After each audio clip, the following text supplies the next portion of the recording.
il est droit de l'homme. Usisahau kubonyeza alama ya subscribe Kalam TV Online. Mtazamaji wa YouTube channel yetu ya Kalam TV Online, tunaripoti taarifa hii kutokea Ouagadougou nchini Burkina Faso. Moi je ne sais pas ce qu'ils pensent. Vous savez, personne ne va venir ici financer des gens, les endoctriner pour détruire nos pays. Ça n'aura pas lieu. Vous savez, il y a combien d'ONG au Burkina? Ni raisi wa mpito Burkina Faso Captain Ibrahim Traoré amewaambia wananchi wa taifa hilo la Afrika Magharibi kwamba lazima wasahau neno linaloitwa demokrasia. Je vais pas vous donner le nom. Faites des recherches. Cherchez chaque ONG fait quoi. Vous croyez vraiment que c'est humanitaire? Traoré anatoa kauli hii katika mahojiano iliyotangazwa moja kwa moja na televisheni ya taifa ya nchini humo RTB. Katika mazungumzo yake akitolea ufafanuzi kauli yake kwamba watu wa Burkina Faso wanahitaji kusahau swala hilo, sababu msingi wa demokrasia yenyewe sio kwa ajili ya raia wa Burkina Faso.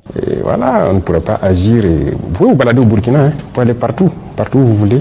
Vous allez voir ce qui change au Burkina, qu'est-ce que les populations apprécient de notre révolution et tout. Et ça vous fera beaucoup de bien.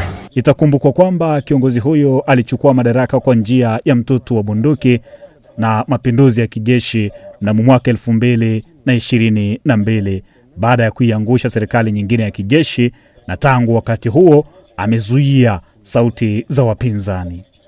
Serikali ya kijeshi ilivunja tume ya uchaguzi ya nchi hiyo mnamo mwaka jana, na kisha mwezi Februari bunge lililoongozwa na wanajeshi pia lilipiga marufuku vyama vyote vya siasa nchini Burkina Faso ambavyo shughuli zake zilikuwa zimesimamishwa tangu mwaka 2022. Kwa nini haya yanajiri sasa?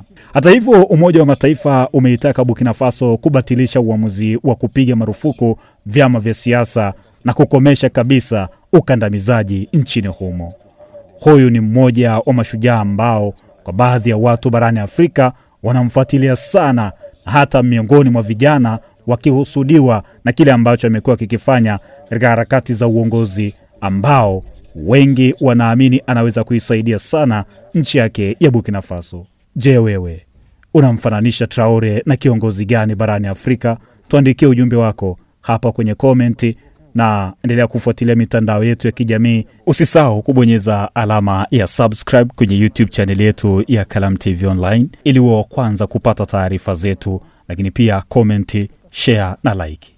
Usisahau kubonyeza alama ya subscribe Kalam TV Online.